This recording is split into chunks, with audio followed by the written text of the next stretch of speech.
Magandang umaga! Kumusta po? Narito po ulit ang update natin para sa lagay ng ating panahon. Ngayong umaga po ng June 7, 2026. Sa ngayon po, ang dating bagyong Esther ay tuluyan na po na nakalayo dito sa ating bansa at nandyan na po sa may southern part ng Japan. Pero ang habagat ay patuloy pa rin itong nahahatak na siya pong nakakaapekto dito sa ating bansa. Pero unti-unti po yan na humina, ngunit ramdam pa rin sa ilang bahagi po ng Ilocos Region, extreme northern Luzon, and nearby areas. At sa naman pong wind map forecast, posible na muling lalakas ang habagat sa susunod na mga araw, na siya pa rin pong patuloy na magdudulot ng mga isolated rain sa ilang bahagi po ng ating bansa.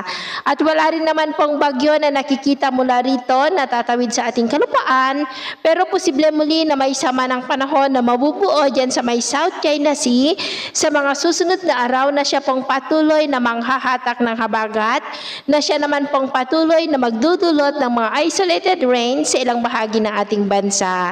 At kung may bagyo ulit na mabuo o papasok sa Philippine Area of Responsibility, ay tatawagin po sa local name na Bagyong Francisco. At ito naman po ang pinapakita ng forecast model natin pong ginagamit hanggang po sa susunod na 2 linggo. At sa lagay po ng ating panahon, ngayong madaling araw ay may mga isolated rain sa ilang bahagi ng Batanes, Ilocos Region, ilang bahagi ng Cordillera, Central Luzon, Laguna, Mindoro at Romblon.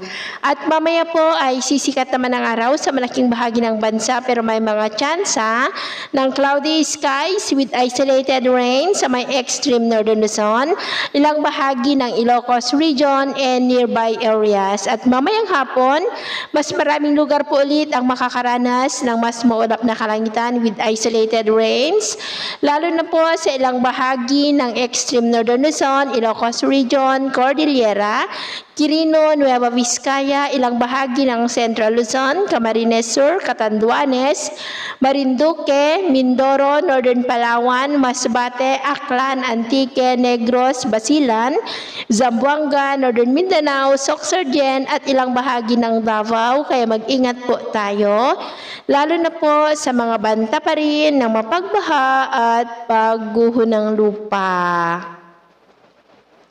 At sa atin naman pong mga baybayin, wala na po tayong nakataas na anumang gale warning signals, pero iba yung pag-ingat lamang po kung papalaot tayo para mas makaiwas sa mga sakunang pangkaragatan.